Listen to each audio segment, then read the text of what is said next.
Pizza Jaffa's orange grows. Microchips is us. iPhone cameras us. Taco salads us. Vamos us. Olive Garden us. White phosphor us. Sabra Hamas. Hezbollah us. Hello, everybody, and welcome to Bad Hasbara. World's most moral podcast it is. My name is Matt Lieb. I will be your most moral co-host for this podcast. I'm Daniel Mate, and when 135 episodes you reach look as good, you will not. Yes. Oh, man. Yeah. I was wondering what the point of the Yoda was. None at all. No, but it worked. It worked. It worked is the point. I am so excited for all of you to be here for another wonderful episode of the World's Most Moral Podcast. Thank you to all of those who have liked and subscribed, not just to us on the, podcast apps, but also on the YouTube. I got to say, subscriptions on YouTube, they've flattened. All right. We have reached some sort of plateau. Is this it? Have we reached every single person we could possibly reach? Look, subscriptions on YouTube are supposed to be Mm-hmm. like an ass and not like abs. Yeah. Put it that way. All right. What do you mean? I don't know what you mean. Well, I guess that's sort of. Maybe we should cut that. Maybe we should cut that. Why? Why is an ass? Well, you want. abs? Well, I think you want a certain amount of curve. Yeah. Okay. Yeah. And the flat abs. Yes, I see what you're saying. I sort of felt like you were body shaming me there for a second. I was not. I felt ashamed that maybe I was doing that. Some people might think I was. Your body should look however it looks. Whatever your body wants to look like, it can look like. But I see what you're saying in terms of a classic sort of, what society wants your bottom to look like. It wants it to look round, and it wants your abs to look flat. We obviously don't care. We celebrate all bodies. No, but we don't celebrate all subscription trends. That's right. We don't subscribe. We don't. There's only one trend we like in subscriptions, and that is a nice fat ass. She had a great ass. Heat, Al Pacino. So please subscribe. We probably just lost subscribers from it, but that's okay too. Because we'll gain them back. So please subscribe. If you are not a YouTube subscriber, please do that. Even if you're just listening to this on one of the podcast apps, just go and subscribe and then, leave, come back and listen to. You don't have to watch us, just subscribe. And also shout out to producer Adam Levin, who is always out here on the ones and twos, hitting us with those wonderful lower thirds. Also, First and foremost, I just want to say it's rapidly approaching Houston, August 28th, the Houston Punchline. See myself and my wife, Francesca Fiorentini, at the Punchline in Houston, August 28th. Buy tickets now. Please do it. Do it before it's too late. And, of course, see us all, Daniel, myself, Francesca, at the Bell House in New York or Brooklyn. That's in New York, right? It's all considered New York. It's in New York, sure. I've always said that if Brooklyn was in Iowa, I would live in Brooklyn, Iowa. Yeah. I didn't move to New York to live in New York City. I moved to New York to live in Brooklyn. It's not quite true. I bet you there's a Brooklyn, Iowa. I think there's a Brooklyn, Montana. Oh, yeah? I was driving past it once, yeah. What I meant was I bet Des Moines has some good record stores. Oh, I see what you're saying. Yeah. No, there's good record stores everywhere. I can confirm. I could live in Paris, Texas. It's that's not what they don't have the tower, London, Ontario. I was going to say the Leaning Tower of Pisa, but that can't be right. That's in Pisa. Anyway, speaking of pizza, eat some yummy pizza while you are in Brooklyn and see us at the Bell House, October 13th. And final self-announcement. Guys, this is a big deal for us because we have not done this up until this moment. We at Bad Hasbara have done our first ever merch drop. That's right. Swag alert. It's the swag alert. We are now going to be dripping in Riz. I'm old. But yeah, we finally are doing shirts. We have some shirts, limited supplies of shirts. It's available now at badhasbara.com. No worries if not, though. We are very ashamed to have merch. Oh, I see. This is, I was just reading Adam's copy of what I said to him, which is, I'm ashamed that we have merch because I grew up in a time where anyone who had merch was a sellout. So, but if you would like it, we would love for you to wear it. We have very limited supplies because they are all union made and made in the USA at a union shop, which means that they're very expensive. So we only have like a few. So we are an America them. First podcast, after all. That's right. This is an America First podcast, famously, and we, have enough for a few people to get it. If we run out, maybe we'll make more. I don't know. But the point is these are very moral shirts, so you should get them. It's got a Bad Hasbara logo designed by Dave Tell, who is a great graphic designer and a friend of mine. I think you will enjoy it. It comes in 2 colors, and yeah, buy it, don't buy it, whatever. I don't care. I like both colors a lot. They're classy. Yeah, they're classy colors. So go to badhasbara.com, buy merch. Today's episode is brought to you by Doctors Without Borders. Doctors Without Borders provides medical and psychological assistance to people affected by violence and occupation, and has scaled up activities to assist those injured and displaced by Israel's, quote, war on Gaza. Doctors Without Borders teams are providing life-saving care with limited supplies in hospitals overwhelmed with casualties while coming under attack by Israeli forces. You can donate right now by going to doctorswithoutborders.org. Please do so before you buy any stupid shitty merch. Please put your money to actual good use by going to doctorswithoutborders.org and donating now. Hell yeah. All right, Daniel, what's the spin? Well, today the spin has a theme, and I will let my boy, my fellow Canadian Rick Moranis, take it away. Turning Japanese, I really think so.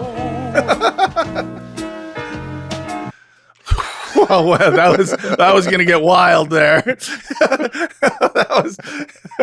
Listen, it's old SCTV. It was late 70s, early 80s. Yeah. And it's a cover of the Vapors post-punk hit, Turning Japanese. Turning Japanese, which is a very offensive, silly song. But I've been really getting into this segment is not.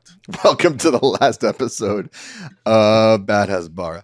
I've been really getting into some Japanese records recently. So, and I don't know how many of these will be on Spotify. So the What's the Spin playlist will have some of these, maybe not all of them.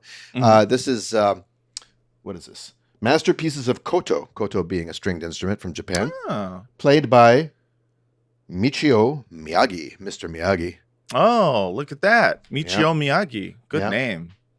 Koto music. I've got the soundtrack to the film Spirited Away. Oh, yes. That beautiful animated film by, what's his name? Miyazaki? Yeah, Hiro Miyazaki. I don't remember. I'm sure Adam knows. It's terrific because he's got the cinematic anime body pillow that he keeps having us over to have tea with.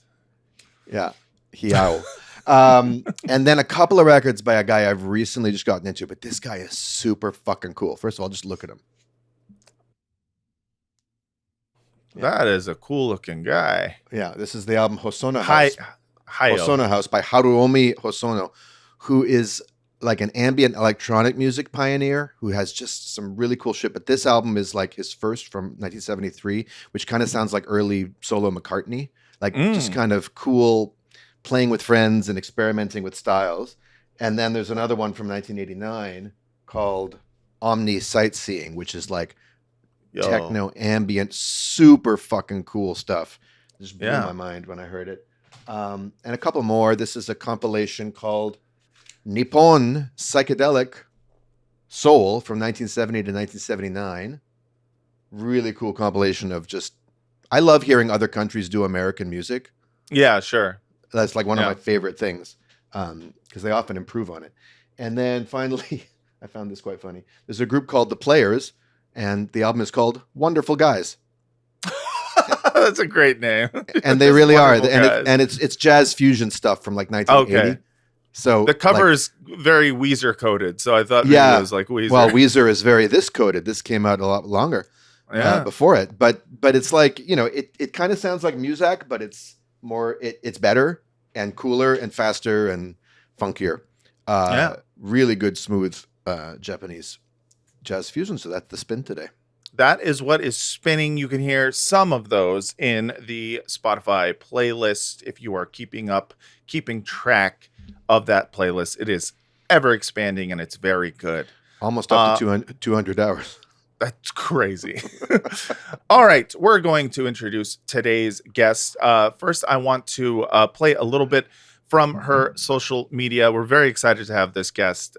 This is one of those link ups that was made by Zuckerberg. I've been following Sarah's account for a while on Instagram, and she's been making a lot of great content. Was early on talking about this, demanding a ceasefire, and she is an actress, so it is one of those things where a lot of people in the industry were not risking their careers to just stay silent, and she was never one of those. So here is a little bit from her Instagram in which she is doing what we do and tackling some Hasbara. Canadian Minister of Miseducation had done this video on what Palestine was like before Israel was created 75 years ago.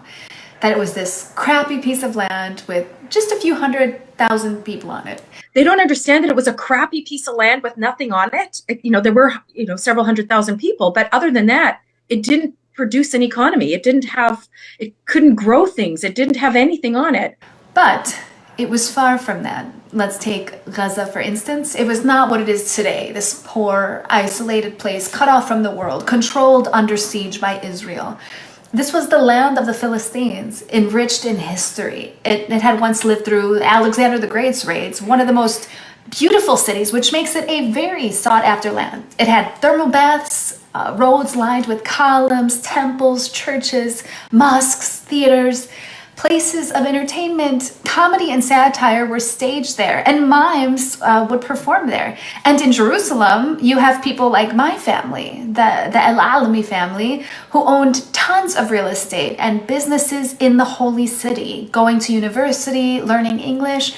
My father specifically was just a kid playing outside when in 1948, they started hearing the gunfire and people were coming to kick them out. And if they didn't leave, they would be killed.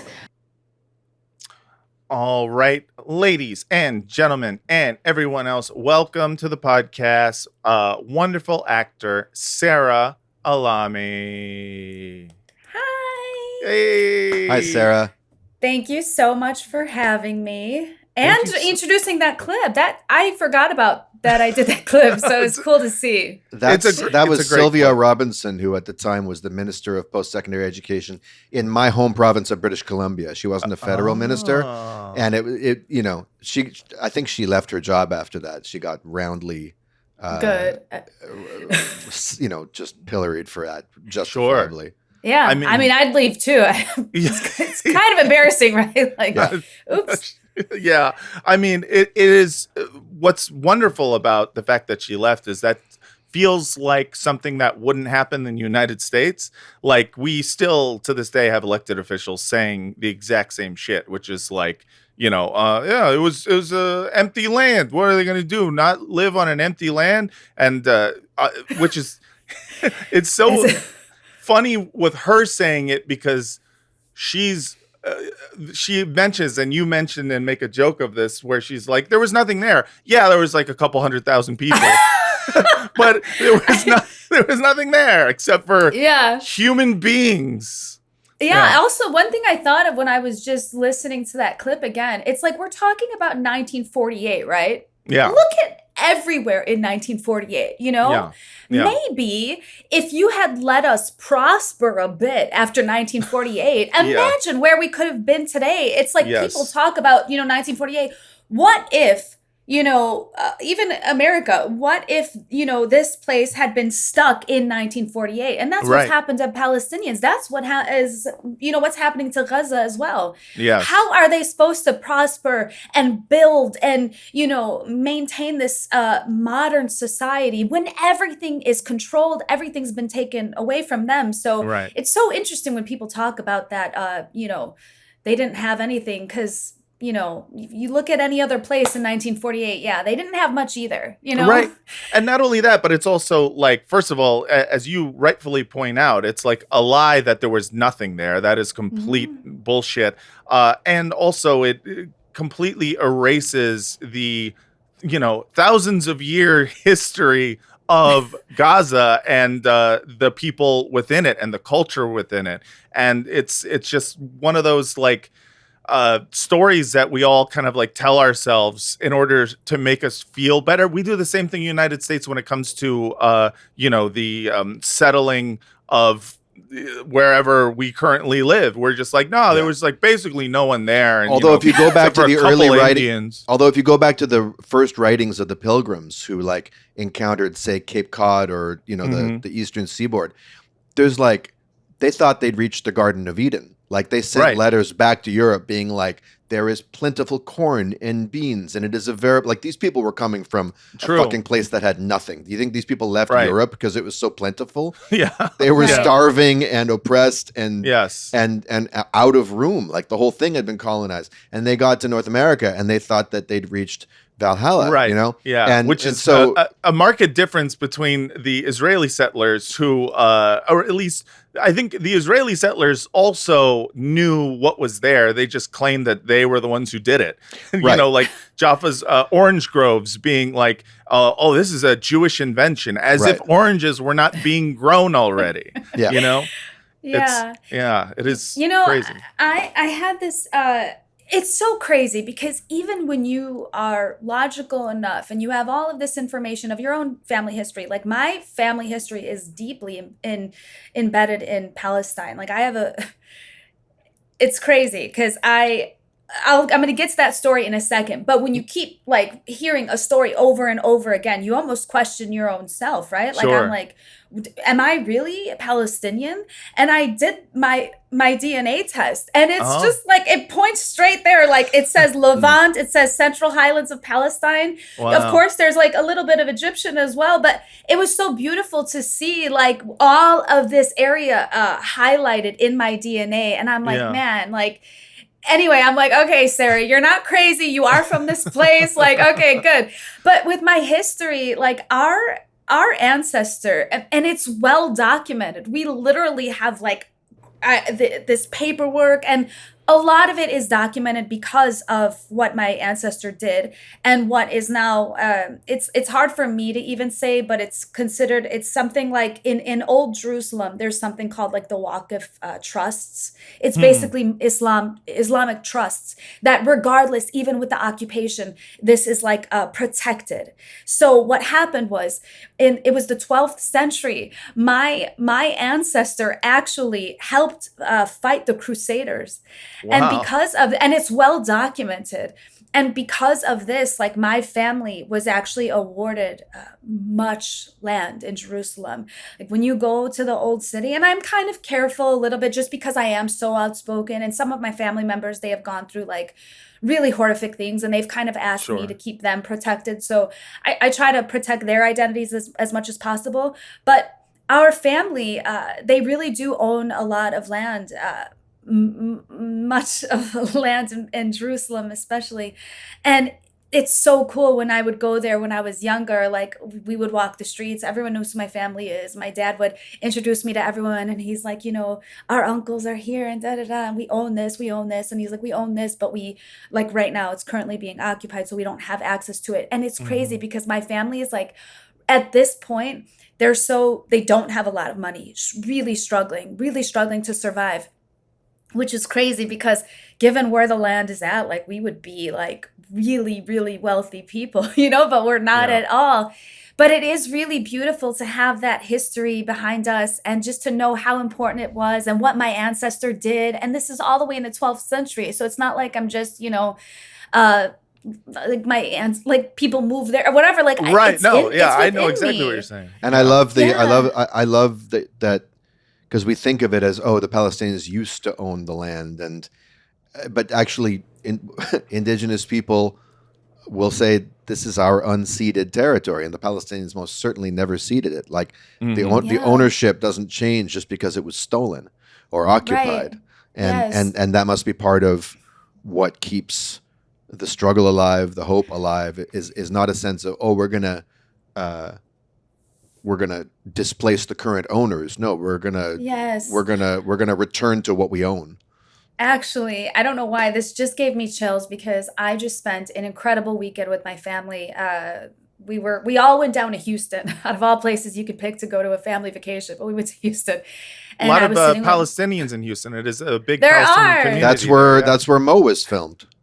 Oh, was it? That's where the whole show Mo is set in Houston, and the Palestinianness of that. Oh yeah, he gets a job at an olive grove owned by a white redneck, but the white redneck is totally friendly to his family, and they grow his mother's traditional olive oil on that farm outside of Houston. Yeah. That's so funny because that makes so much sense now because I'm not kidding you and I'm going to post my trip later, but like there were so many places I went. There's like these little pockets. So the reasons we did go out there is because my cousin had a baby, so we went to visit him.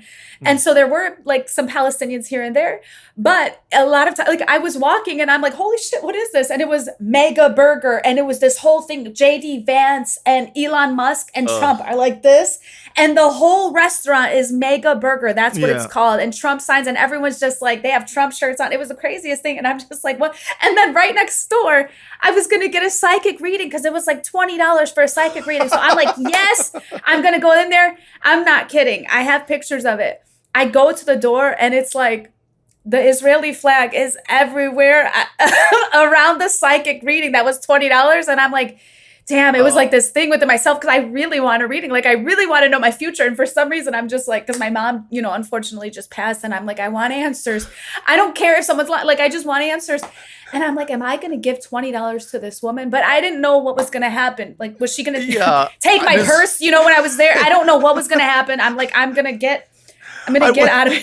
As a Palestinian going to an Israeli psychic, it feels like the setup to a joke. That'd be a great Instagram sketch. Yeah, what is an Israeli psychic going to tell you? Like, all right, I'm looking through the crystal ball. You're never going to get the land back. Like, that's all they're going to say. I see endless disappointment in your future. Yeah. I see a sort of ethnic cleansing continuing on. And I'm like, tell me more. Thank you so much. How much will that be? Everything you own. Everything. I will take everything. She leaves with the keys to my car. Yeah. That's great. But yeah, that was my trip to Houston. But yeah, God, what were we saying before that? I forgot why we were talking about the Houston thing. Go ahead. I forget why. If you remember, you go ahead. I don't even remember. Yeah, it doesn't matter. That's all right.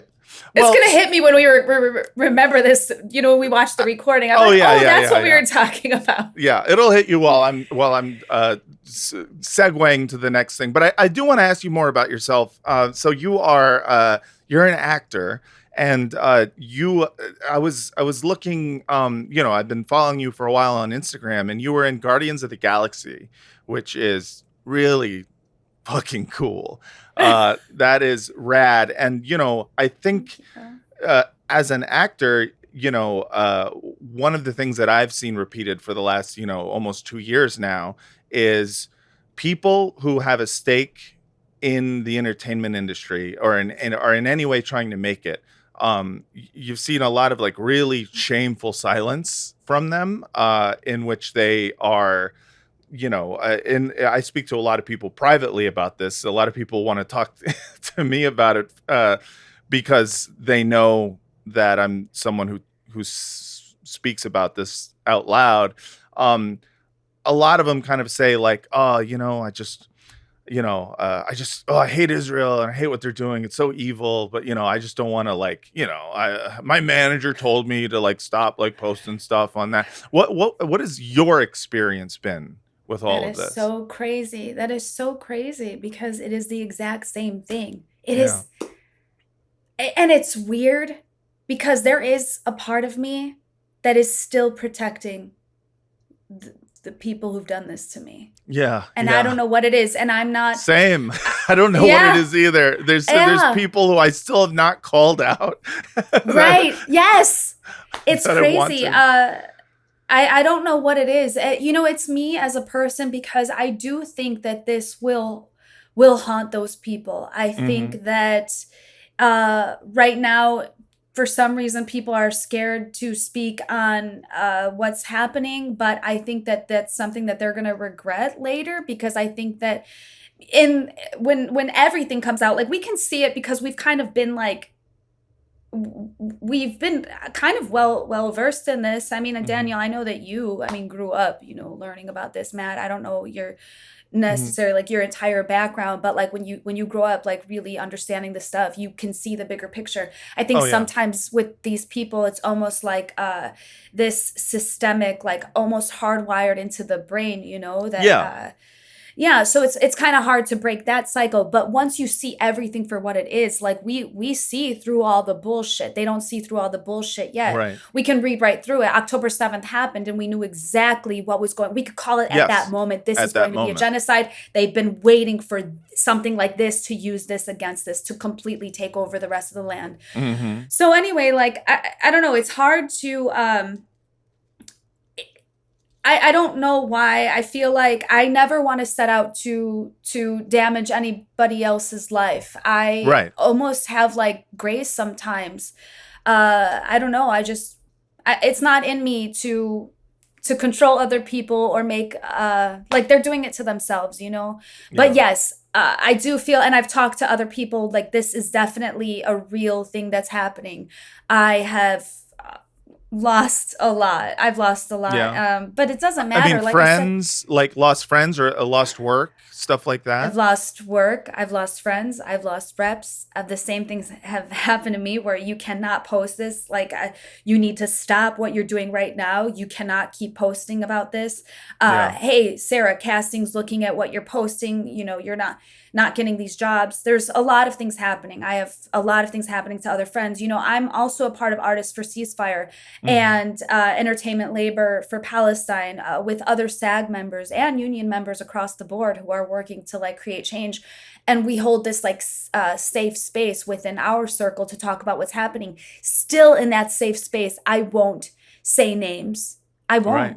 It's not my job to. And if I were looking for clout, if I was looking for this, Russian followers and all that bullshit, then yeah, I'd be like, oh my God, this person did this to me. This person, no, what does it do for me? But I can say like in my own experience that bad things are happening. And it's wild to me because it's like, you're literally talking about a foreign government. What the fuck does that have to do with our careers? It's so crazy. I mean, we're seeing like people really burning alive. The worst thing I've ever seen in my lifetime, in modern times, that we can see. And you're still not able to talk about it because you might lose your job. Like, what the fuck is that about? Yeah. It's wild to me. Yeah, it's so wild I guess to watch. What I'm hearing you saying is you will not be joining us in our Chris Pratt roast of the segment of the podcast.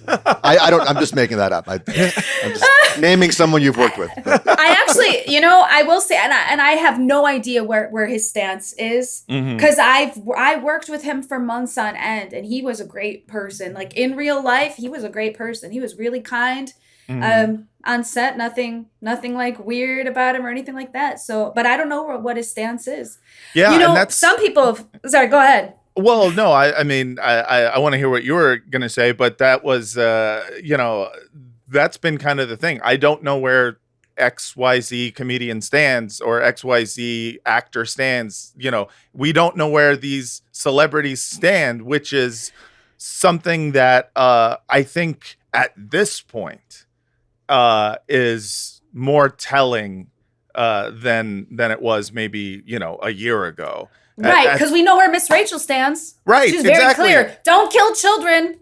Don't kill children. That's where she stands. And I'm not going to work with you if you are supporting it. Yeah, 1000%. You know who surprised me? This is what I was going to say, and this really surprised me. Just because like these people have been advocates before for supposed human rights, but then you have like Pink shocked me. Pink shocked me because I'm just sitting there looking through her stories one day, and she reposts some bullshit. Like, what was it? It was Jonah Platt. Oh yeah, maybe. Was it Jonah Platt? Like he's the one like big Zionist spreading like tons of propaganda. Is that him? Is that his dad, Mark Platt, is the one who flew out across the country to pressure Rachel Zegler to speak out? Yeah. Apropos of what we're going to be talking about soon, sort of. Yeah. Okay. Yeah. Because I wasn't even that familiar with him, to be honest. But he went on this like he did this thing. It was just so much propaganda. It was like really lies after lies. It was so ridiculous. And Pink was just like, so like she did like the clapping emoji, right here, and she reposted Deborah Messing's post about, and it was him saying all of these things, and I was like, I gave people a tiny window of not of like thinking they were smart or whatever, but of like, okay, like after October 7th, I stand with Israel, whatever. You ignorant people, you don't know anything. Something horrible happened in a place. You know, our government, you know, the Democrats are in power. They're against it, so you're going to be against it. Fine. But after a certain point, like doing something like that, like reposting Deborah Messing of all people, the people that have really disgusted me, and I will name names, are people. No, because it's kind of. It's not super personal for me, but it's more personal. You know, I co-wrote a book with my dad about trauma, illness, and healing in a toxic culture. You know, the myth of normal. And Jamie Lee Curtis blurbed it, and Mayim Bialik had my dad on her podcast and just showered him with all kinds of adulation. And there's a woman named Dahlia Kurtz in Montreal, not as big of a name, but she had a podcast about healing and personal development. I was on that podcast promoting the book, as was my dad separately. And I mean, she is a complete loony. I mean, she went after Eve Engler, got him arrested. She's now suing all kinds of people. What year was this though that you did all that? Like, what 2022. We released the book 3 years ago, September 2022, and that fall into the winter and spring, both my dad and I were doing quite a lot of promotion for it. And people like Mayim Bialik, whose grandfather or great-grandfather was Chaim Nachman Bialik, a great poet who wrote a poem called "Come to the City of Slaughter," basically describing what Gaza is now. And meanwhile, Mayim Bialik is writing a children's book called, like, I don't know, Under the Rocket's Glare or something, about how hard it is to be an Israeli child. Anyway, I thought that would be for Gaza. I was like, wow, she really did. You would think, but it's these people in the like personal development space who are so attuned to the impact of trauma and who find, you know, say my dad's work, on which I collaborated once, attractive and important and compelling and worth promoting. And then you go and actively support this shit. Yeah, like it's crazy. I can't. And here's what something recent that Dahlia Kurtz recently put out, a tweet that said, "I just asked my Amazon Alexa device if October 7th was justified. Echo, as you'll hear me call it, said yes and explained. This is propaganda at the fingertips of people and impressionable children worldwide. Care to explain, Amazon?" I'm sorry. I gotta buy an Echo now. What?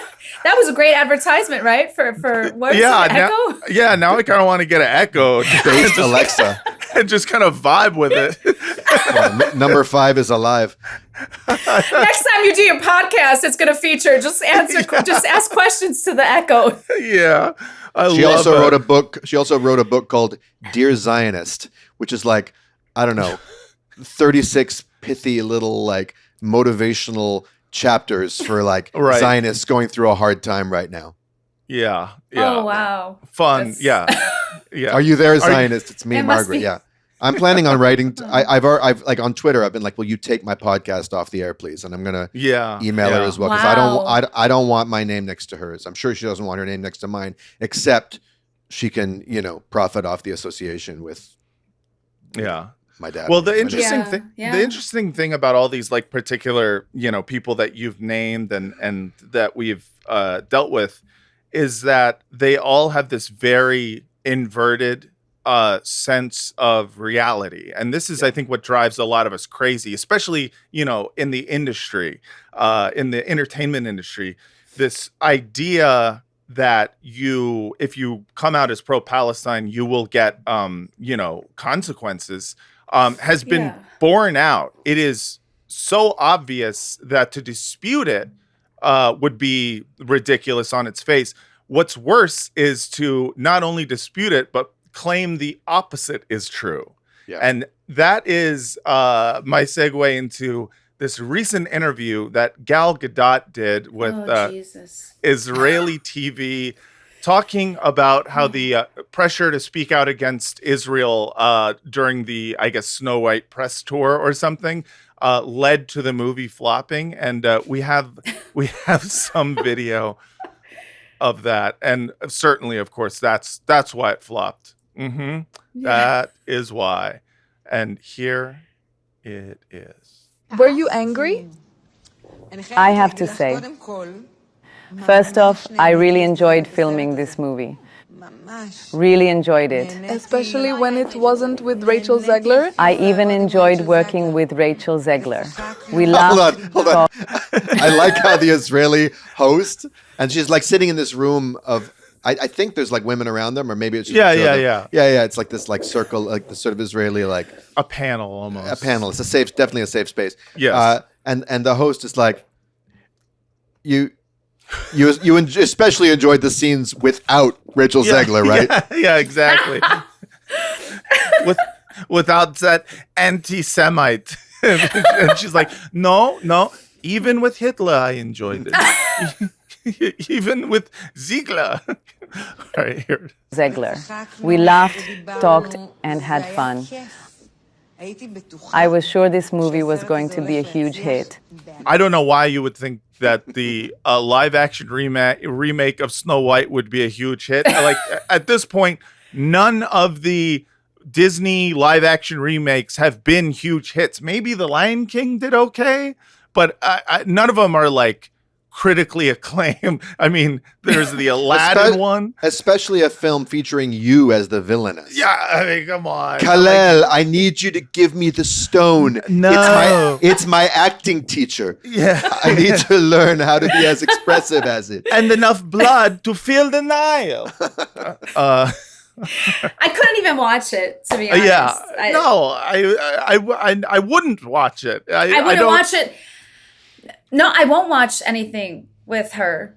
Right, in but it. even if she wasn't in it, I have a 2.5-year-old. If I want to show her Snow White, I'm going to show her, the Disney, cartoon. The Cartoon. OG, yes. Why would I do that? Yeah. And then it happened. The release in October. And what followed, and this happens a lot in various industries, including Hollywood. There's pressure on celebrities to speak against Israel. And, What? it happened. And despite, I can always explain and try to give context about what's happening here. And I always do that. But in the end, people make their own decisions. And I was disappointed the movie was so affected by it. And it didn't succeed at the box office. But that's how it goes. I mean, Sarah, I need to ask you. Yeah. When did you decide, because you have been very vocal against Israel, when did the pressure to be anti-Israel in Hollywood finally get to you? Yeah, Like exactly. when did you sell out and cave in and finally decide to go against your convictions and do the easy thing and speak because up I for was- Palestine and Hollywood? Yeah, well, it's so easy, you know, because I was like, I was being told, hey, listen, if you speak up for Palestine, you're gonna get leading roles. Everyone's gonna love you, you know. So it was like this. It was almost like I was paid off. To be honest with you, I was paid off to do. Yeah, of course. It's so ridiculous. Like, what a fucking dystopian nightmare. This is cognitive dissonance at its truest form. This disconnect. Are you fucking kidding me? Yeah. Who has been rewarded for ever speaking against Israel or up for Palestine? Has anyone ever been rewarded? Because this has happened. Vanessa Redgrave, Mark Ruffalo, years Susan ago, Sarandon. 2014, Susan Sarandon. I mean, we're talking pre-2023. We're talking pre-October 7th. These people who have been vocal have been shitted on against, and everyone fucking knows it. Everyone knows it. I have friends who have been supportive secretly, who have said, Sarah, I support you. And I'm sure this has happened to you. I just can't speak. I can't lose my roles.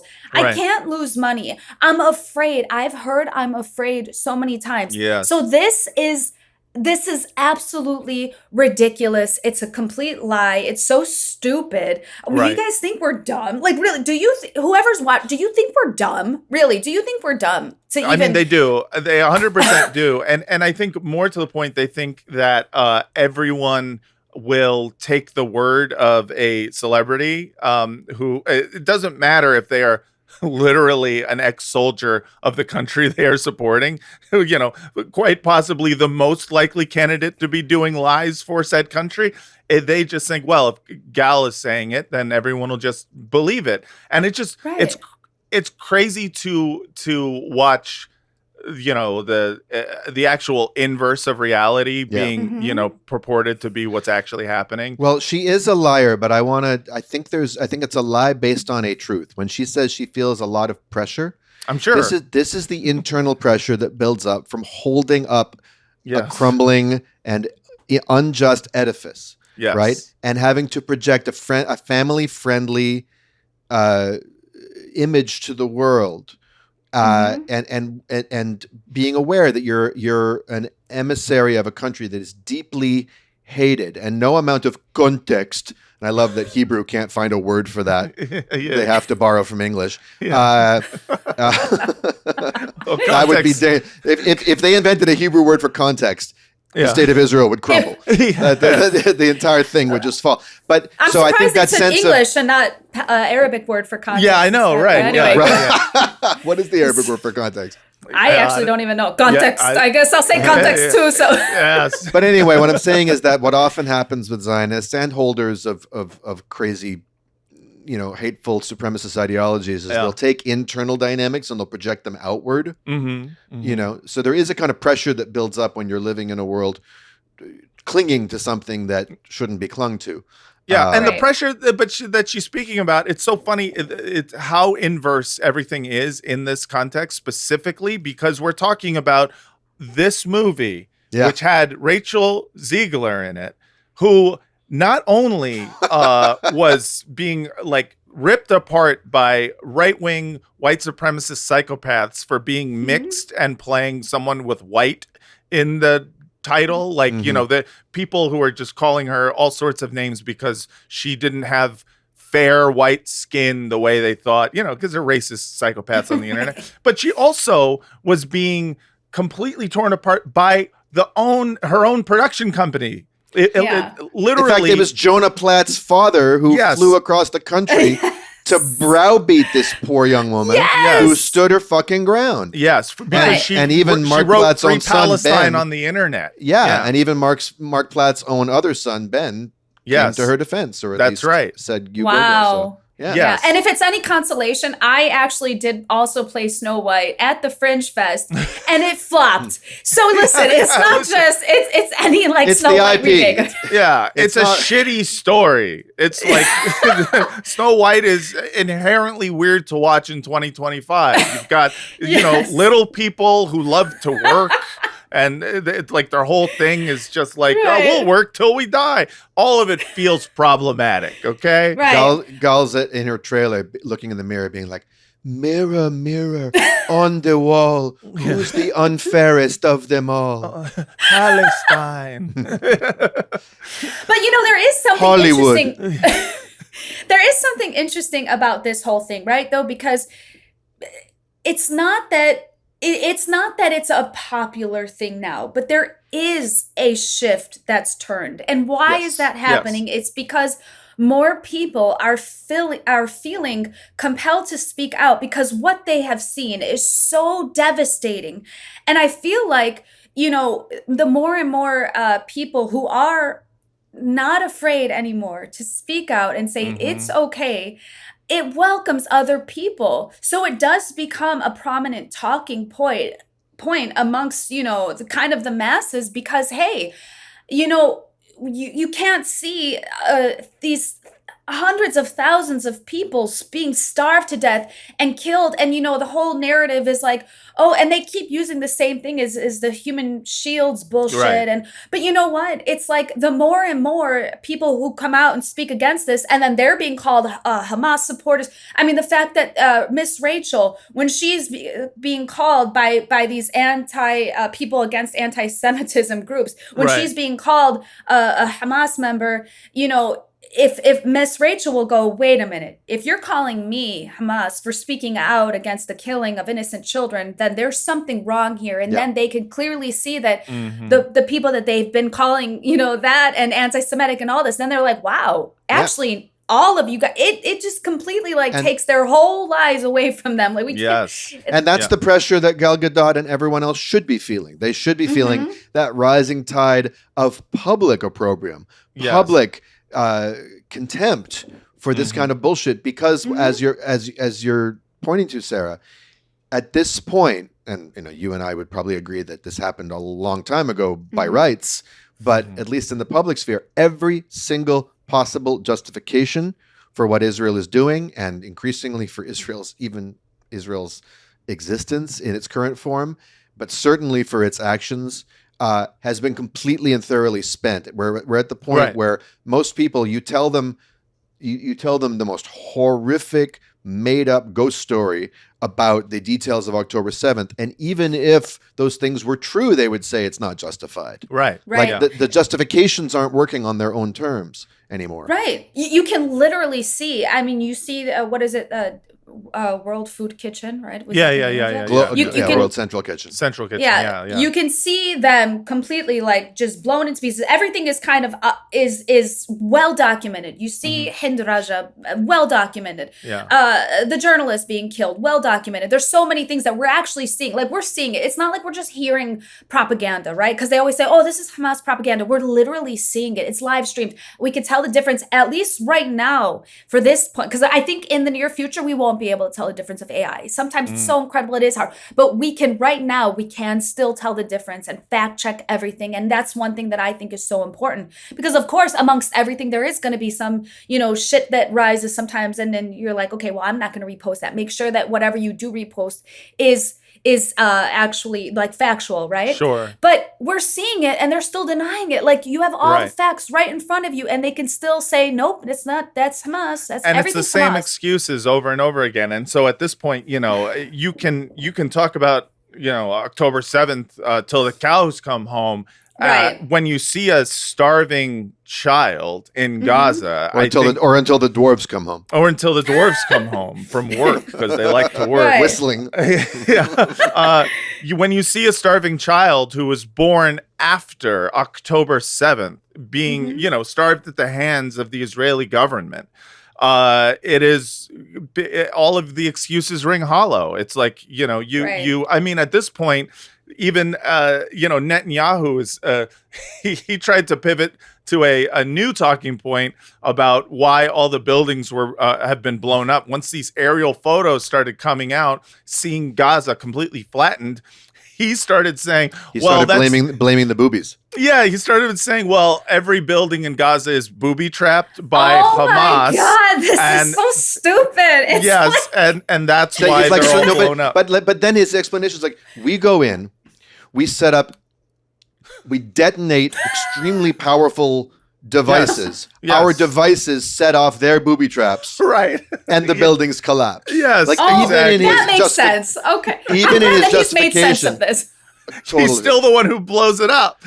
I know. it's By the so- way, you mentioned the World Central Kitchen, Sarah. I just want to give a quick World Central bad Kitchen, a quick bad hasbara, thumbs down and raspberry to Oh, yeah? Chef Jose Andres.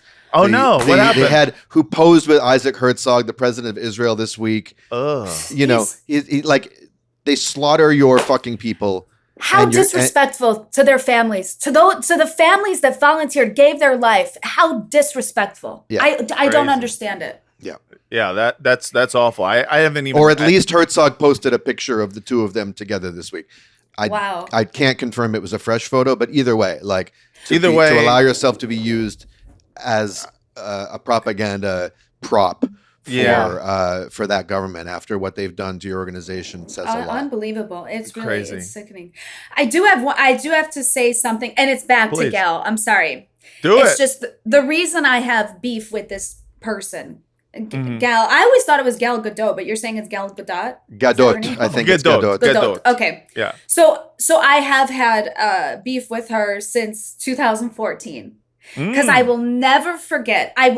This has enraged me. Oh, and yeah, I know what you're I talking never about. forget is that like I forgot how many people were killed. It could have been around 2,000 Palestinians killed during the Israeli aggression on Gaza back then in 2014. It was something I don't have the numbers in front of me. Yeah. It's Operation Operation Edge. Diamond Condom. Edge. All of their operations sound like condom brands. Yeah. Cast lead, Yes, exactly. iron protection, Yeah, protective Ooh. edge. Yeah. contraceptive That sounds- annihilation, Yeah, Yeah. yeah. Do they Rib come for in her ultra thin? destruction. rib for her destruction. Yeah.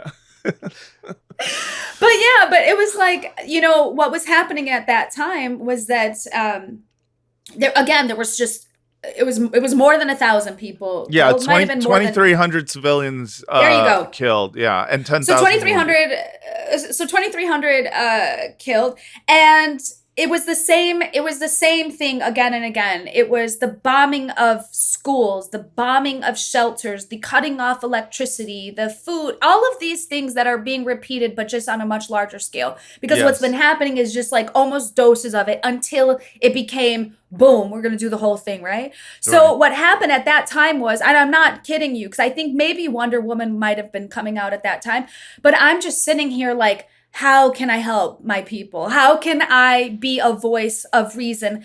How is this happening in 2014? I'm thinking at the time, at 2014, how can something like this be happening? And this girl comes on and she's like, let us pray for the Israeli soldiers. It's like, yes. I couldn't believe it. And I'm like, are you fucking... There was pictures of children dead on the streets, and she's asking her fans to pray for Israeli soldiers who killed the children. Please, these men just killed the children. Please pray for these men. Yeah. Because how are they going to live with themselves? And do you know how many younger brothers of those people killed and maimed in 2014 were part of whatever posse that broke out of Gaza on October 7th? Probably a Exactly. large number. Sure. Right. And course. this is what we're not talking about enough.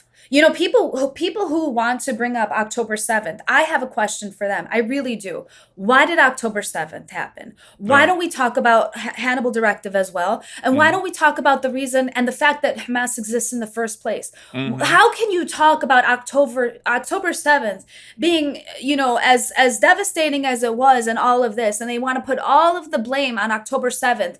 We need to talk about why October 7th happened in the first place. Right. There's Well, do you nothing remember- surrounding it. There's Speaking of context, right? Gal Gadot, because you're talking about the context, Sarah. You're saying Right. what's the context for it, right?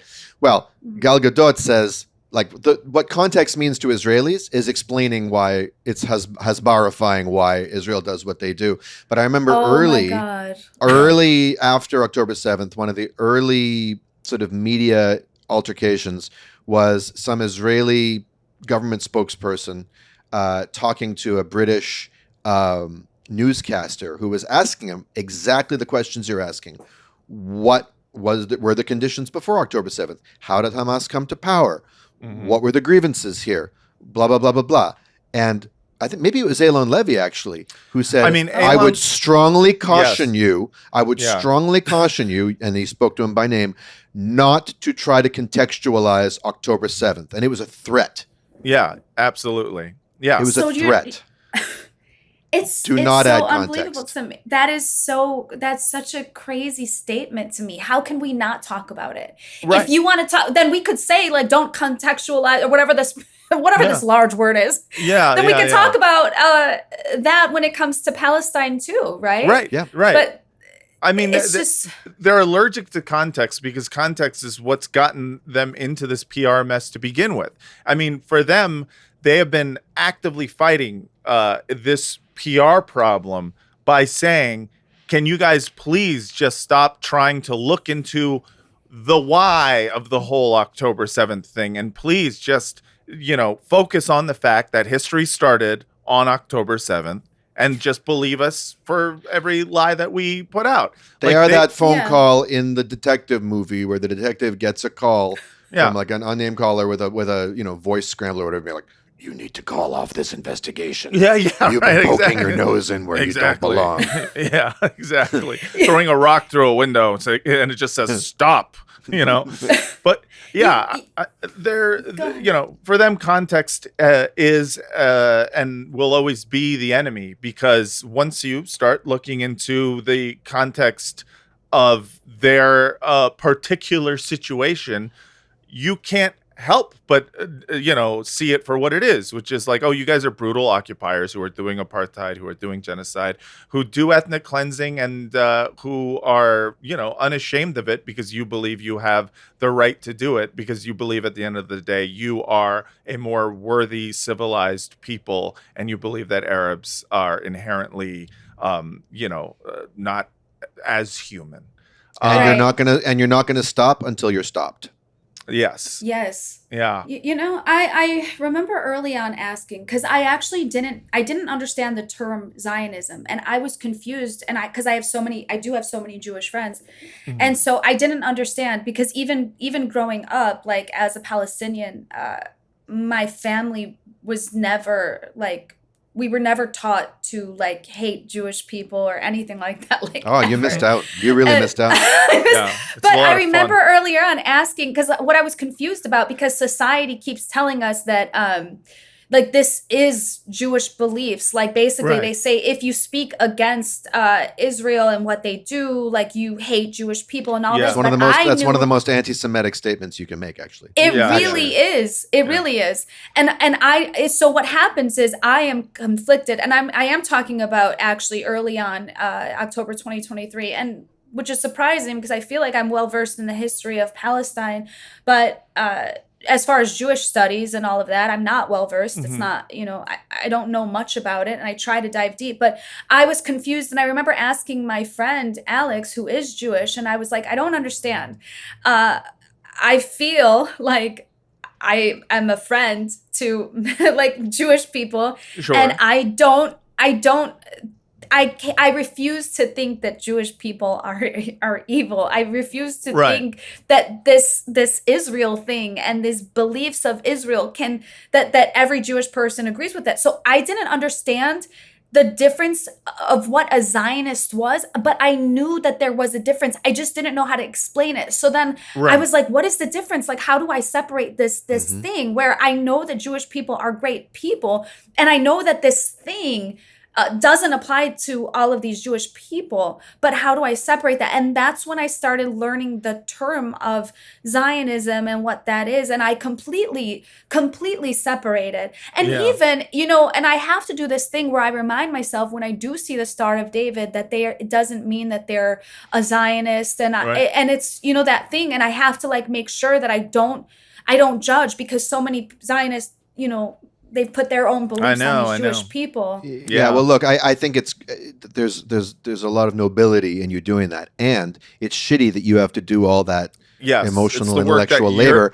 And Yeah. I would say, yes, it's true that Jews do not equal evil people. Jews are not automatically evil, but it just so happens to be the case that many Jews, a way too large proportion of Jews, and this is why this podcast, one of the reasons this podcast exists, are wedded to that evil ideology. They've fallen Yeah. in with it. They're under the sway of it. They've been infected with that virus, whatever, you know, I don't think it serves anyone. And I'm telling you, like, you have my permission, you have our permission to glimpse and bear witness to the truth that a lot of Jewish people have gone in for a nationalistic ideology that has to dehumanize your people in order to justify what it did. Whether those people can be redeemed or salvaged, I think many can, maybe some can't, but that's not about their Jewishness. And if you want any evidence of that, you were talking about your ancestors, go back to your ancestors who lived in great harmony in Jerusalem, in the holy city, for thousands of years, next to Jews, for whom the Jewish and Muslim holidays were wedded together, where the life of the city was completely multicultural. There's absolutely nothing about Jews and Palestinians that equals conflict. No, it's Jews who think they're supreme. Right. And I want to add on to that for, and there are always going to be people who have this blanket discomfort with the idea that a large percentage of Jews support Israel even now, even still, because it feels like, a lot of people equate it with anti-Semitism, to say that a large percentage of Jews are Zionists or support Israel. And it's to me, I look at supremacy is not unique to any one type of people. If you look at, the United States, and you look at white people and white supremacy within the United States and Christian white supremacy specifically, you see a lot of the same thing where it's there are, of course, a lot of great Christians and white Christians in America. And a lot of them, at the end of the day, buy into an ideology that supports Christian white nationalism. Whether or not they, parse it in different ways, no, I believe in this and the Constitution and that. You just look at our own society and you see that same thing where people, I'm not saying every white person or every Christian is a bad person, but we have to face the fact that this type of ideology is prevalent within white people, within Christian white people in the United States. This is not a unique thing. No, there's probably Muslim supremacists in the world. In fact, there are. Of course. It's a question of how much power does any group have to enact that.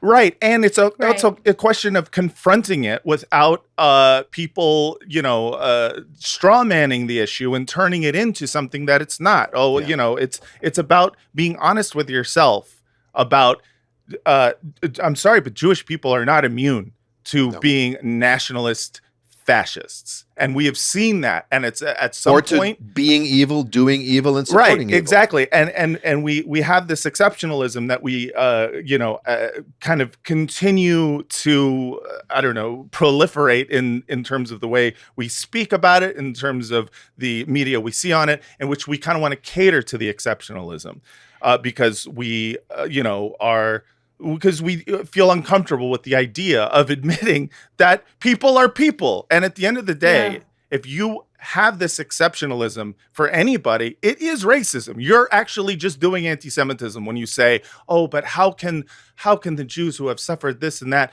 and the other be like this? It's because they're human. Very easily. Because they're human beings. And the most human thing is to err. And with that, we need to take a little break. All right.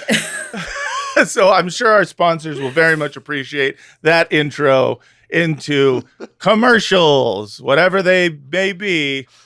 I hope they're good. Just to recap, Jews can be evil too. And now a word from our sponsors. Yeah. Buy hamburger at McDonald's. All right. Drink Manischewitz. We'll be right back.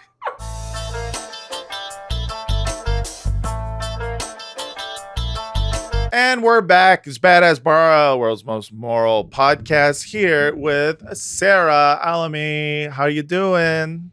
Doing great. Did I pronounce that right? Alami? Remember the Alami. Yeah, it's that's so how you funny. remember it.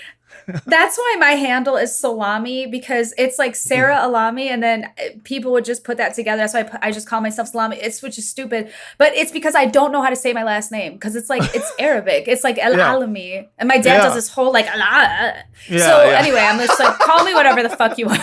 Call me whatever you want. Honestly, just Sarah Salami is here with us. I have to do one quick Palestinian correction. actor. Early, I misspoke when I said that the politician that you clap back on Instagram, her name was Sylvia Robinson. No, Sylvia Robinson is a African American R&B, maybe Motown legend. Of course. She was either a singer or an executive. I forget. This woman's name was Selena Robinson. Different Robinson. Nice catch. And she did step down in February 2024 after that horrific statement. And then the R&B singer took her place. So to continue our conversation, I want to do a little Eve Barlow react. We're going to talk about Barlow. We're ready to get into the Barlow of it all. Barlow said this. She said, setting the bar low as always. That's right. Barlow, sweet chariot. Gal Gadot has nothing to excuse or explain or apologize for. Gal, the flop of Snow White, is not on you. It's on Rachel Zegler, a spiritual and moral zero who has taken advantage of her Jewish-sounding name. You got to do your Irish accent last time. I feel like I should get to do my Scottish one. Okay, go ahead. Yeah, you do. Gal Gadot has nothing to excuse or explain or apologize for. Gal, the flop of Snow White is not on you. It's on Rachel Zegler, a spiritual and moral zero who has taken advantage of her Jewish-sounding name since she entered Hollywood and who broke her contact. That's a funny statement. She's taken advantage of her Jewish-sounding name since she entered Hollywood. So funny. That's the most anti-Semitic shit we've said on the podcast so far. Isn't that crazy? Wait, hold on. Actual anti-Semitism alert. There's no anti-Semitism in the United States. All right, thank you, Norm. That was a hell of anti-Semitic. She's taken advantage of her Jewish-sounding name since she entered Hollywood, and who broke her contractual obligations and did not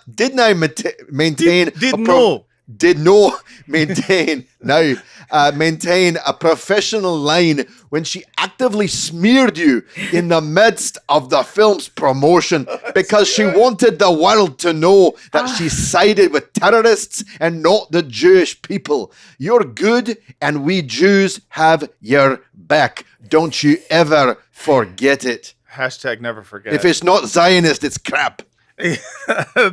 That is an incredible Scottish accent. That was really good. Like, wow. Can we just talk about your accent and not about Eve Barlow, please? Yeah, I did an extended Scottish accent in the audiobook of The Myth of Normal because we quoted a Scottish labor leader talking about, society and whatever and labor conditions. And I was working with the director of the audiobook. I'm like, can I do an accent? She said, sure, go for it. And we kept it in. And the readership, the reviews are decidedly split on whether or not that was a good idea or appropriate. Don't care. In the context of a serious nonfiction book. Just excuse me, please. Can we please, for the viewers, can you guys please post below and tell us what you think of his accent, yes, please? Okay. Yeah, give it a rating. Yes. So, I mean, that statement is just like, there's so much going on there. First of all, I love the idea that she thinks that Rachel Zegler has been like promoted because she has a Jewish sounding name, which is very like, you know how if you have a Jewish last name in Hollywood, you immediately make it. That to me is just a very funny level of anti-Semitism. That's how she got cast as Maria in West Side Story. That's right. Yeah, they were just like, make sure it's a Jew. It's not a Jew. That's why Natalie Hirschlag is so famous, aka Natalie Portman. Yeah. I mean, or Marilyn Monroe for that matter. Right. I mean, completely ridiculous. I think the only time I've ever seen that excuse being used is people saying that about Whoopi Goldberg, which I always thought was very funny. I thought we all agreed that that's a joke. To say that that is why someone makes it is because they have a Jewish sounding last name is to deny the millions of Jewish failures like myself who have Besides, Whoopi Jewish sounding Goldberg, last names. Whoopi Goldberg's demeanor and whole attitude and personality is way more Jewish than Gal Gadot's. Oh, 100%. 100%. But Eve doing this whole thing as just like, I mean, look, this entire statement is just crap. She is a master at making crap statements. She, to like talk about something we talked about in the last episode, Bono and U2 came out with a statement in which they finally broke their silence on Gaza. Yeah. And the statement, as we read, was just pitiful. It was disgusting. It was mostly Bono just saying October 7th is bad and all this genocide and starvation is actually the fault of Hamas. And but, you know, still it was recognizing that starvation was happening. And Eve Barlow took to her social media to discuss this recent change in the tune of Bono. And I have a little bit more Barlow for all of us to enjoy. Oh, no. Yes. You're going to see that my accent was rather exaggerated. She has one of these lighter Scottish accents. Oh, no, it's still there. Here it is. What they have done during this window of opportunity that's presented itself over the last month for people desperately trying to clean up their public image because, well, in Bono's case, you know, he came out immediately after October 7th and said something very resonating and morally courageous, actually. So what she's speaking about there is something we did show on it's his statement in the Sphere or the Dome or wherever the fuck in Vegas, in which he the bubble. Yeah, in the bubble, in which he said that everyone is it's laughable to do a song about nonviolence because we all know. Essentially, he said violence it needs to happen, but he played a song in which he changed the lyrics of it to be about October 7th, and then about the Nova Festival specifically. Yeah, the Nova Festival. I didn't know that. I didn't know that. And then he Stars of David, they took your life. Yeah, yeah. And then he went on to be completely silent about it for, the rest of the last 2 years up until like a week ago. And so this Eve Barlow statement, everything she's talking about is just like, first of all, she makes it about her, which I love the narcissism. And she makes it about the pressure that people are under in the industry, and I want to play a little bit of that. And for Eve, by the way, for Eve, moral courage is saying what everyone else is already saying. Right. Just like for Gal, bucking the pressure means going along with the entire drift of what your entire industry and the entire mainstream media that has turned you somehow into a star is doing. That's what moral courage is. Yes. And, it's, you'll never see more inverted reality than you will watching an Eve Barlow clip. They're cleaning things up. You know how many messages I get from. So just so you understand, her talking about cleaning things up, she's talking about the fact that the reason why Bono or Madonna, who recently said, hey, maybe, someone should do something about the whole Gaza thing. She's saying that they're all cleaning up their images after being pro-Israel. Now they're being anti-Israel in order to save their careers, which... Wait, so she thinks Bono's statement is anti-Israel. That's what she's saying. Yes, which is crazy. If you read the statement, it is the fact that I've read it. That's isn't that crazy? You have to be completely. And also, I'm curious. Is she also claiming to be indigenous to the Middle East? Because I'm looking at her. Okay. Yes, she looks Middle East. She looks she looks like she's from Gaza. It's 100%. Yeah, okay. Yeah. She looks indigenous to a Soul Cycle class. yeah, exactly. Oh, that was great. Entertainment industry people per month saying that they have been pressured privately on direct message by trolls, by other people in the industry, to publicly unfollow me because it's not a good look, etc., etc. I'm sorry. Good Luke. No. She's like, do you know how many people have been pressured in this industry to unfollow my account? This is Maybe bullshit. it's because you suck. I mean, Jesus, like you suck as a human being.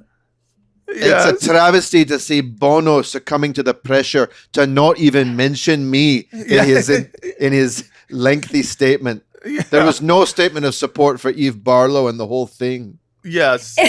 Is she an actress then, or is she? No, is she an actress then? was She was by her own reckoning approaching the height of Western music journalism. Yes. She was she was a music journalist and circa 2007. Yeah, or something like that. As everyone knows, the peak years for music journalism. Yeah, exactly. The pre-Pitchfork years. Pitchfork's been around since late. Has it? Yeah. Oh, wow. Good This for is them. so crazy because, you know, there is this part of me also that, like, I get pissed for Jewish people because I have this, like, because my mom was actually like a little fighting Irish woman. I don't know if you guys know that about me. Like, my mom's grandmother was Native American, but, like, my mom was from an Irish family, predominantly Irish. Cool. When my dad fled after because my dad survived Nakba and then survived Six-Day War. He came to America. He met my mom. So, anyway, it's just like I get so because of my mom, and she would talk about segregation, like growing up in Canaryville and Chicago and all these things. My mom was this like little fighter, right? Yeah. So and she would be so passionate about like human rights for all. So it's not just like, you know, the Palestinian people, but also for me too. It's like the BLM movement and the LGBTQ plus community and the Jewish community, because Jewish people have faced so much, you know, horrific things as well. So it's like it's like when people talk like this, I feel like immediately like I have to protect those people. But it's like it's weird because you're trying to. It's a weird position to be in, right? Because you get almost pissed off for Jewish people because of these people are like. I don't know. It's a weird because thing. because it's a victimization in a fucked up way, which of course is not nearly as victimizing as being a Palestinian, but in a way it's a victimization of like Jews and the Jewish psyche to I mean, look at the damage. Look at the damage of Eve Barlow. Look at her brain. What has happened to her brain? And it's only Zionism. Zionism is the answer. This is what it did to her, where she's going to make statements like this next one I'm about to play. And there's another straight face. This was an 8-minute video, Sarah. Actually, I didn't watch the whole thing. I had to cut through. I had to find it. I had to find like just parts of it because I was like, this is too insane. But here is one of the statements that she makes completely straight-faced about the media. I'm scared. Okay. This isn't something that you should gloss over just because you're not Jewish and you don't think it affects you. When the media has been totally owned by terrorists and terrorist organizations. I agree. When the New York Times is printing a puff piece glorifying and praising an Al-Quds terrorist as some sort of freedom fighter, it's not just the Jewish people who are in trouble. If you are being pressurized to look at this in a specific way, you are being subjected to brainwashing and propaganda. Just be aware of what you're being force-fed. I mean, stay woke, brothers and sisters. Stay woke. Stay woke. The unwokest person, like she is just not even realizing. It's so I know. crazy. Well, she's completely right that the media are owned by terrorists and that they support terrorists. Just the wrong ones. I mean, that to me is like when you talk about like almost like feeling bad in this warped way for Jewish people. It's like, yes,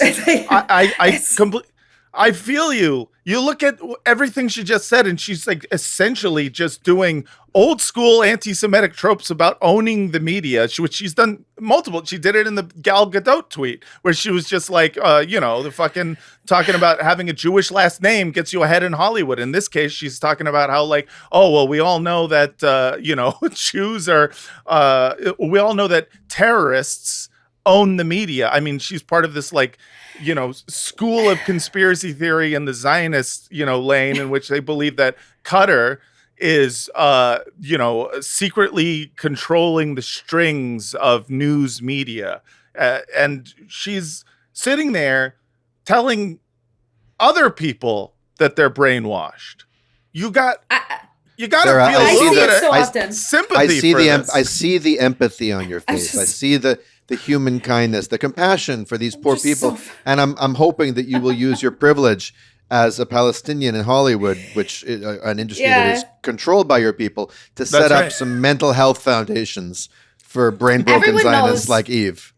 Yeah, I mean, everyone knows that Palestine is, controlling the world, and we're very prominent. I mean, even our politicians are controlled by Palestine. So it's like That's right. You see it all the time in it all the time in the news, in the Hollywood. It's all just under Palestinian Arab control. It pisses me off because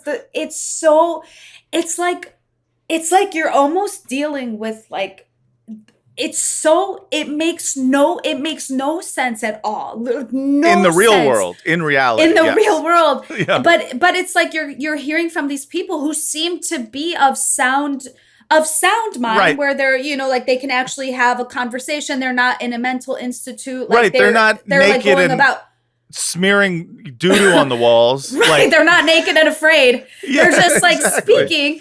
And so, but you would think what they're saying is just so like wild that it just doesn't make sense. This doesn't make sense. I really feel like I'm crazy. Have I died? You know what I feel like? The Sixth Sense. I really This do. Like is hell. Bruce Willis. Welcome. You're dead. Actually, hi, welcome. We just So You we're figured Bruce it out. Willis, really. You figured it out, I yeah. swear to God, I think that all the time. I'm like, am I dead? And I'm walking around thinking I'm alive because none of this bullshit makes sense. I'm waiting for the therapist, the therapist. I don't know what's going to wake me up, but I do think of Sixth Sense and how Bruce Willis was just walking around and he was like, holy shit, he didn't know he was dead.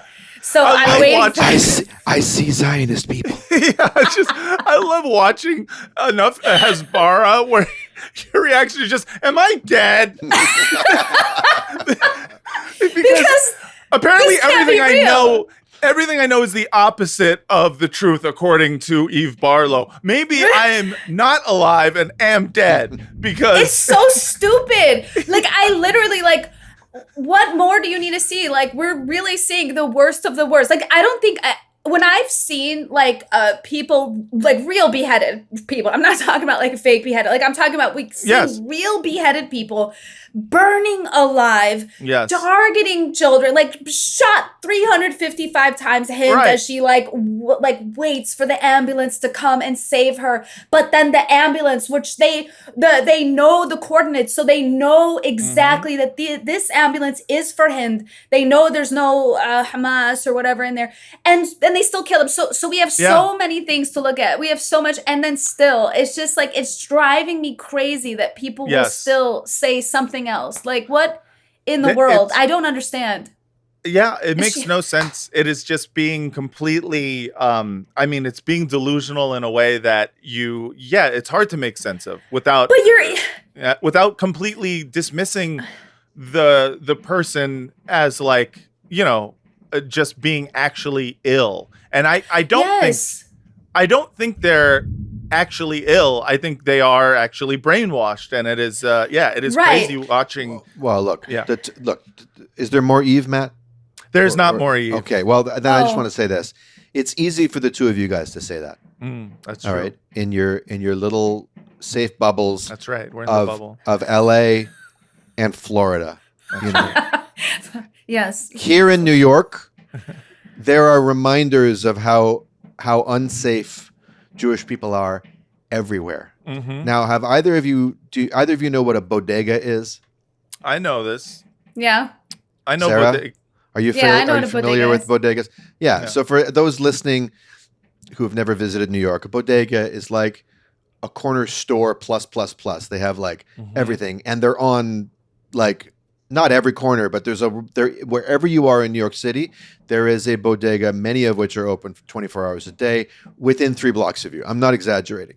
Yeah, and they all have what they are ATMs, is, and they have a deli counter, right? And what are they? Yeah, they're stores. Yeah, they're stores. I just want to say that to everybody in New York who's proud of their. Oh, we got a. It's a store. You got a store. You got a deli that sells gum with a cat. Oh, there's a cat. Good for you. Why are you yelling at me about L.A.? We have stuff too. We have stores. There's a real cool song about going to the bodega, by the way. But yeah, I mean, listen, they have a whole culture. Is it from In the Heights? Is it? Yeah. I can't think of it, but it's I was making that up out of my head. I was like, probably Lin-Manuel Miranda wrote it. It's probably Lin-Manuel. Bodega. God. Good point. Yeah, in New York, you can get expired Funyuns on nearly any corner. Exactly, exactly, Adam. But so many of them are owned by people from all over the world, let's say. And they're run, and there's languages you might hear spoken in there that might scary languages. Yeah. From places that we've bombed, so might dislike us. Right, even more scary. You know, so you hear that language, and it makes you think of all the reasons why people might hate America, even though these people are some of the friendliest people in New York, and they'll give you a free banana if you don't have the 25 cents. Oh. But there was one that decided to take that sinister, ominous danger that lurks within every bodega and put it on the outside. That's right. That's right. Today we are going to be talking about the Gaza Deli and Grill. Now, this story is insane in terms of its in terms of, if we're talking about all this inversion of reality shit, this is wild. So New York Post put this story out. Queens bodega named, quote, Gaza Deli and Grill ignites fear among Jewish New Yorkers, including October 7th survivor. Quote, I'm still not safe. I was just, so this is on 46th Street in Woodside, Queens. I was just there having breakfast with a friend. I'm so sorry, week. Daniel, that this has probably made you fear for your life. Did it make you fear for your life, being Jewish and then having that bodega with Gaza on the name? Right. Did you run the other way screaming? I can barely eat a second helping of every meal since then. I've only been able to down the appropriate number of calories per day. I can barely overeat, guys. I can barely overeat. I imagine. I mean, it scares me just looking at it to know that there's a Gaza Deli and Grill in New York that I haven't bombed yet. You know, that we haven't sent in troops to destroy and steal. I mean, it's just alive. They sell a drink in there called Jewish Tears. Yeah, exactly. Can you imagine though? This person, whoever wrote this, can you imagine that their therapist appointment, what happened? They come in just crying, and then the therapist is explain what happened, and then she's the corner store, there's a bodega. There's a bodega named after a place where the people I support are currently doing a genocide. How can you be scared? Why would anyone? All right. Well, what does the therapist say? I think the therapist just collects the check and says, how does that make you feel? A Queens Deli is stubbornly refusing to change its controversial name. Even after over a year's worth of complaints from Jewish New Yorkers who said it makes them feel unsafe. How? I don't understand. Well, it does say the Gaza Deli, so that's, terrifying. I mean, I can see how that is, terrifying. The name of Gaza being on top of this deli. It's what more do you need to destroy in order for you to feel like the name Gaza has been rightfully neutered in your mind?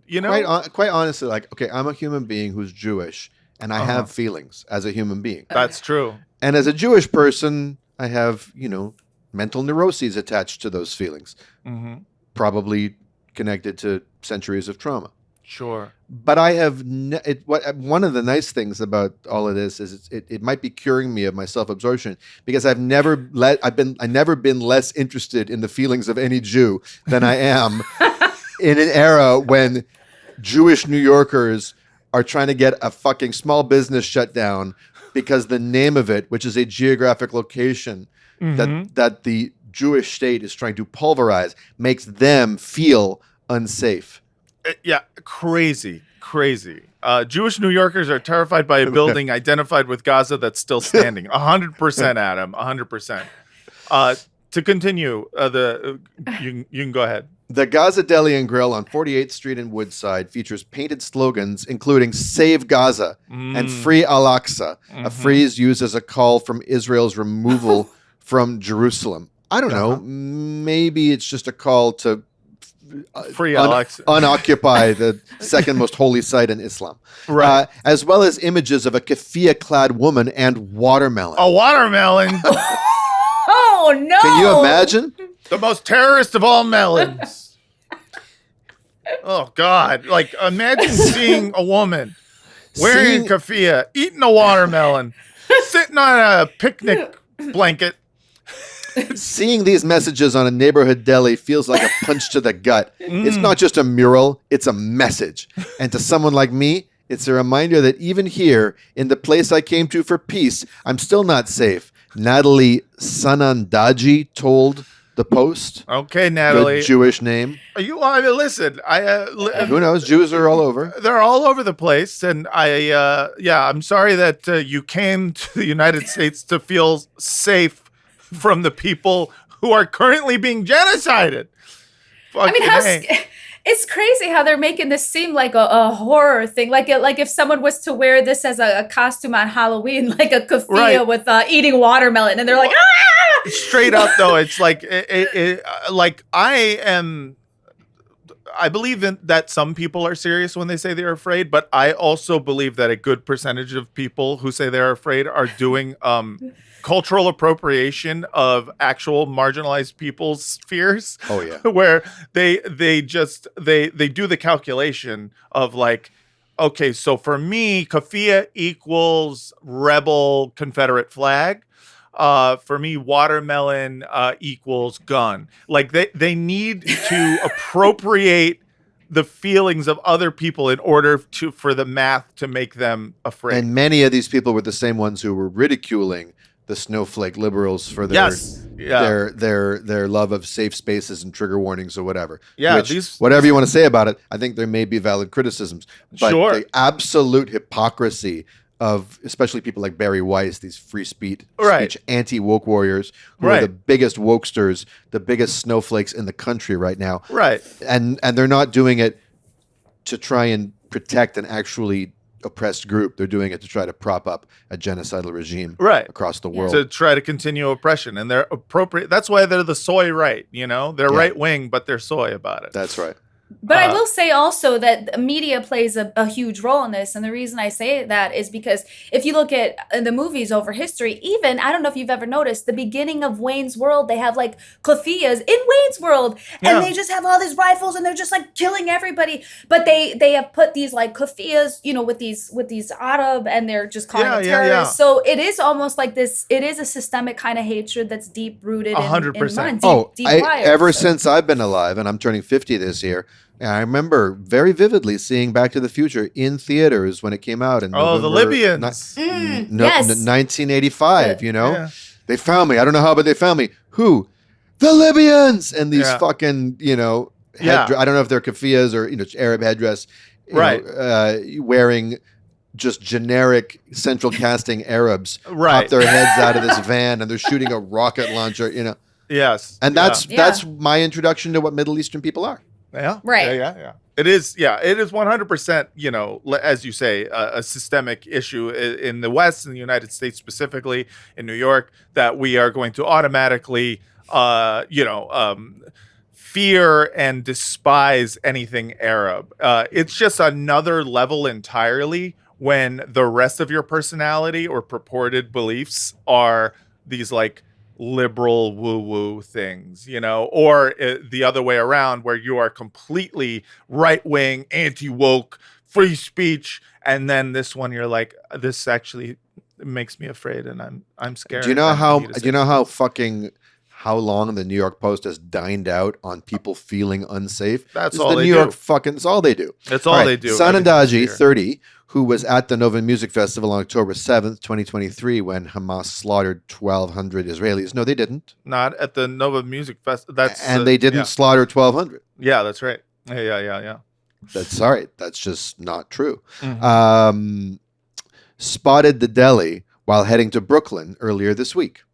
Oh, so this just happened. Yeah. Wait a second. You mean just this week you saw the deli and said, well, I gotta tell the Post. The Post gotta know. I thought this was a 2-year-long campaign.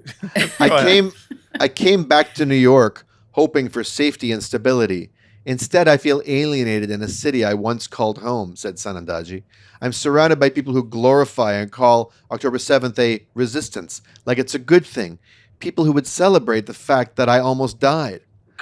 Sanandaji, who now works as a public affairs officer for the Combat Anti-Semitism movement, likened the bodega's name to calling it 9/11 Deli or Holocaust Deli. The Holocaust my God. is happening to Gazans. Are you sure Eve Barlow didn't write this and then she just used the name Sanandaji? Yeah. I think Let me Eve go back Barlow's and read behind this. I'll go back and read the entire article in a Scottish accent. Yeah. You know I would. But Holocaust Deli, Gaza's a place name. You fucking moron. Yes. But you know what? So is Dachau. Yeah. Yeah. So is Auschwitz. It's the same connotation, she said. No, it's not. Well, at this point, I somewhat agree that Gaza Deli and Holocaust Deli have yeah, something no, to do there with is each a other. connotation, but not in the way you think. Yeah. Yeah. The deli's owner dismissed the notion that Jews could take offense to his store's branding.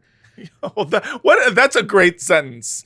The deli's owner, he dismissed the notion that Jews could take offense. No, he dismissed the notion that Jews should take offense. Yeah. No, they can't. That Jews' offense should be taken seriously, as he should. Telling the Post, they like to make excuses to make it sound like they're always the victim. Yeah. True. There's a better than 50% chance that's not what he said. Yeah. But it's also true. But yeah, I know that if they invented that line, they did it because they thought people would be like, "Ooh, how could you say that?" And he probably meant Zionists when he said they. We don't turn down any customers, and believe it or not, we have a lot of Jewish customers who still to this day come into the business. Everyone is welcome. We don't turn anyone away, Bilal al-Ghazali said. There's no reason for fear. Yeah, you say that, and yet you stand there being Arab. Am I right that al-Ghazali would mean like someone from Gaza? Like, am I reading right? Oh, yeah. Actually, yes. Oh, well, there we go. Yeah, so it'd be like a Jew with the last name Yerushalayim or right, something. Sure. 26 years old, said he named the bodega to honor his mother's Palestinian roots and claimed he's gotten multiple death threats since the deli opened in February 24. Snowflake! Yeah. Snowflake, oh, we're supposed to care about your feelings just because you got multiple death threats? Oh, yeah. Think about the people who have to Think about the walk past your store. Or the people who could take a different route to Brooklyn if they wanted. Yeah. I got a death threat. Well, you know what? Think about me, a random New Yorker passing by, reading a sign that has a place name on it, and then doing a search and replace function in my brain, turning it into a death threat. A random New Yorker who, if I'm really scrolling through my Google Maps and I really, really zoom in, I'm going to see the name of your deli. Yeah. But he said he doesn't regret the name and even plans to name his future daughter Gaza. Michelle Ardout, the director of End Jew Hatred, said the signage feature... Yes, they're talking to all the right people here. I like this. Said the signage features, quote, the same kind of artwork that is used by Hamas to glorify violence against Jews. This is a complete lack of sensitivity to Jewish New Yorkers who have experienced such a massive increase in Jew hatred and are now seeing this deli being used to spread distorted, politicized images Yeah, it is. It's very. I mean, it lacks a lot of sensitivity to The watermelon on the mural is seedless. Yes, exactly. There's a seedless watermelon. There's a keffiyeh. There's something What that is- says "free What us." does Hamas has to do with this? Yeah, I love that. Sorry. Yeah. This I'm is just this trying is Hamas coded artwork where it's just like Oh, at the- this point, the artwork itself, the mural of someone saying, Oh. free Al-Aqsa or free Palestine. All of this is The revised 2017 Hamas charter calls for All the glorious delis. resistance fighters to set up affordable corner stores on every block. That's right. And offer single use like condom packs Right. and like individual Tylenols Right. and weed sometimes. and weed sometimes and bananas with no stems. Yes. And it's all part of the plan. It's all part of it. Yeah. It's so crazy. Raif Rashed, the Israeli owner of the Flatiron restaurant Tabunia, called the deli's messaging crazy. There are too many Hamas supporters here in New York, Rashid said. Okay, Hadar and I were walking in Williamsburg just yesterday. Yeah. And near McCarran Park, we walked by a restaurant.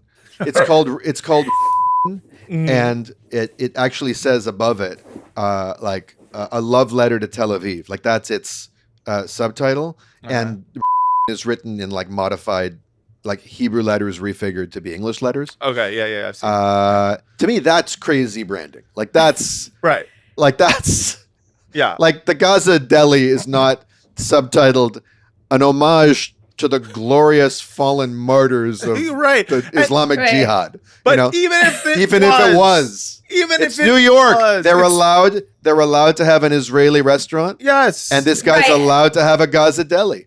And there's no New York Post article about it saying that Palestinians are No. terrified of the name of this, right? Just No. want to make sure of this. No, Okay. of course not. And that's the thing is it's like, you see what kinds of anti-Semitic issues the Post or any of these like right-wing, anti-Semitic watch accounts are talking about. And it's always the most micro of microaggressions that you could even like imagine. It is parody at this point. And yet if someone were to make a restaurant that was just IDF themed, I would totally understand someone, being like, this makes me afraid. This makes me like, Right. one lives in reality in which there is a genocide happening to people, and the other lives in a completely inverse reality in which they go, the name of the place that in which Israel is doing a genocide makes me uncomfortable and makes me feel like they're trying to kill me. That's Right. And I guarantee if you look at the menu of that restaurant, I guarantee they have a Israeli hummus Yeah, on there right. or I'm falafel. sure. I'm sure, of course they do. But honestly, if you and I were walking in Williamsburg, Sarah, and you saw a restaurant that said a love letter to Tel Aviv with those things, like would you feel some emotions? Would you have to deal with some internal reactions? Is that part of walking around in a world where people lovingly refer to that country as something worth having a love letter to? Well, yeah, because they're responsible for killing off my people and the displacement of my people. But at the same time, I can also acknowledge that, I have no control over what people name their restaurants. And I'm not going to go sit there and call the army of other Palestinians rile up and be like, oh my God, isn't this terrifying? And then call the New York Times and be like, I mean, especially if it was just the Gaza grill's ridiculous. Though. Like that for someone to trigger someone is just wild to me. You know what's even worse? What? It's everywhere. I was in CVS the other day, Mm. and then Walgreens a few days later. There was fucking gauze. They were selling gauze. They were selling gauze, a roll of gauze, a roll of gauze, a roll of gauze. Yeah, chaz as they call it. Gauze, yeah. Yeah, gauze. Yeah. Gauze. I don't know if people realize that that's where that's where That's where it comes from. Yeah. It actually is, right? Yeah, it? It is. It is. There's a whole thing on it. You can read about it. But Wait, it does piss me off that. Go ahead. Oh, really? That it sounds It like does a bit. like that. No, the name gauze does come from, if I read that correctly. Sit down, children. We're going to learn something. I love that. Comes I mean, from. is it? I'm right. Ironic that it's one of the many products that has been, I'm sure, banned from entry into the place. The English word gauze is thought to be derived from the name of the Palestinian city Gaza. Mm-hmm. It's thought that the fine open weave fabric now commonly used in medicine originated in Gaza and was initially known by names related to the city. 13th century. Mm-hmm. Okay, but except for gauze, there was nothing there. Yeah, exactly. No, except for gauze, a couple 100,000 people. Right. They had some tensor bandages. Yeah, right, and my ancestors who were fighting the Crusaders, they were just there alone. It was just, I'm like the beginning of right. Save for that. Save for a couple of bodegas where they got grills and delis. It was a land without people. That's right. Man, that is you learn a lot on this show. And Bad Gazbara. Great. You already got a title. I'm gonna have a runoff show called Bad Gazara. Yeah, there we go. Great show and great guest, Sarah.